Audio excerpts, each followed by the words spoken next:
नाज़रीन, मुहर्रम वेझो ईंदे करबला जे शहीदनि खे भेटा पेश करण लाइ मटियारी में तैयारियूं शुरू थी वयूं। ताज़िया ऐं अलम पाक सजाइण वारो कमु तेज़ थी वियो आहे। उन हवाले सां ॾिसूं था अब्दुल गफूर मल्हा जी रिपोर्ट।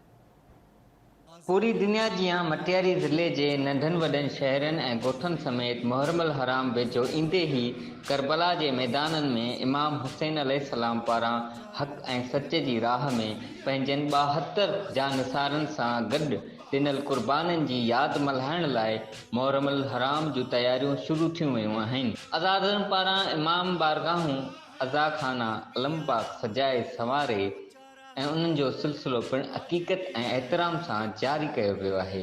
उन हवाले सां मटियारी जे अज़ादारनि आवाज़ न्यूज़ सां ॻाल्हि ॿोल्हि कंदे चयो त असांजो जेको अलम पाक थींदो आहे ईद जे 3 ॾींहं जीअं जेके 12 ज़ुल्हज चयो थो वञे असीं अलम पाक नियर कंदा आहियूं ऐं इंशाअल्लाह अज़ीज़ 28 ज़ुल्हज ते असीं पंहिंजो अलम पाक बुलंद कंदासीं। पहिरीं त असीं जीअं अलम पाक असांजो नियर थींदो आहे असीं पहिरीं न कंदा आहियूं गुसल करण खां पोइ असीं पंहिंजा आर्टिस्ट घुराईंदा आहियूं। असांजा मशहूरु आर्टिस्ट ईगल आर्ट वारा आहिनि हैदराबाद जा। डीको जा कलर पेंट कंदो आहे, पोइ ऑयल पेंट कंदो आहे, उन ते शेडिंग कंदो आहे। उन खां पोइ 150 खां तक़रीबन 200 जा हिन में सेवर लॻिया वेंदा आहिनि ऐं इहो परचम हज़रत अबुल फज़ल अब्बास जो असीं ता क़यामत बुलंद कंदा रहंदासीं। असां जेको आहे तक़रीबन नसरपुर थी वियो, टंडो मोहम्मद ख़ान थी वियो, हीअ असां पंजाब ताईं विया आहियूं कमु करणु। कम सां कम कारीगर जेको तक़रीबन 15 ॾींहं बि आणे थो, केरु 10 ॾींहं बि आणे थो, केरु 8 ॾींहं बि आणे थो। त असां 5 ॾींहं में 6 ॾींहं में जेको आहे असां क्लियर करे वेंदा आहियूं। अलम पाक जेॾी महिल लहंदो आहे अलम पाक त उन खां पोइ जेको आहे इनखे वॉश कंदा आहियूं असां। इनखे लापी वग़ैरह जेको बि XYZ हूंदी आहे उहो आणंदा आहियूं। उन खां पोइ डीको जो अस्तर लॻंदो आहे इनखे।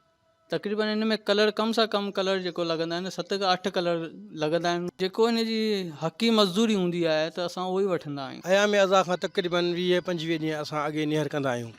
उन खां पोइ 20-25 ॾींहं लॻनि था अलम पाक जे कलर में, रंग में, तयारीअ में। उन में मशहूरु जेके रंग वारा आहिनि हैदराबाद जा उहे असां वटि कमु कंदा आहिनि। हींअर बि उहे कमु कनि पिया अल्हम्दुलिल्लाह। जेको 29 ज़ुल्हज ते इंशाअल्लाह पहिरीं मुहर्रम जी राति अलम पाक मौला गाज़ी जो बुलंद कयो वेंदो।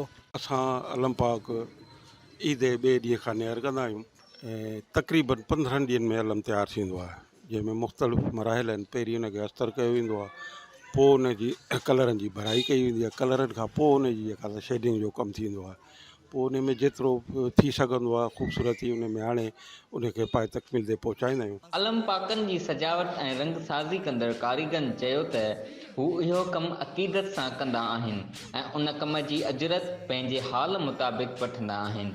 अलम पाक जी रंगत ॾींदड़ मज़दूरनि जो चवणु हो त पंहिंजे हाल सारो पंहिंजे ख़िदमत जो नज़रानो पेश कंदा आहियूं।